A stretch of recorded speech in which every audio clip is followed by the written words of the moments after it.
ഇതെന്നടാ മുത്തപ്പൻ്റെ photo കണ്ടില്ലേ? ചേച്ചി മുത്തപ്പൻ്റെ main ആളാ.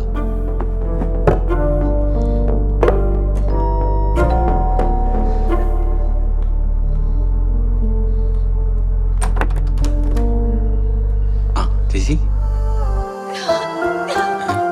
കരയണ്ട, സ്നേഹം കൊണ്ടാ, കരണ്ട. എന്താ ഇപ്പൊ വന്നേ? ചത്തൊന്നറിയാനായിരിക്കും അല്ലേ? എന്താ അങ്ങനെ പറയുന്നത്? ഇതാരാ? ഫ്രണ്ടാ, JP. വാ.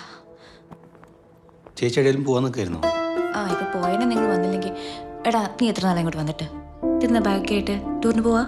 ഏയ് കുറച്ച് ദിവസം ചേച്ചിയോടൊപ്പം നിൽക്കാമെന്ന് വിചാരിച്ചു. ചേച്ചിക്ക് ആരുടെയും കൂട്ടൊന്നും വേണ്ട. നീ എൻ്റെ കൂടെ നിൽക്കാൻ വന്നെന്ന് അച്ഛൻ അറിഞ്ഞാൽ നിന്നെ വീട്ടിൽ നിന്ന് പുറത്താക്കൂലേ? അങ്ങനെ ഒന്നും അറിയട്ടെ, പിന്നെ അവിടെ സ്ഥിരമായിട്ട് നിൽക്കാലോ. ഓ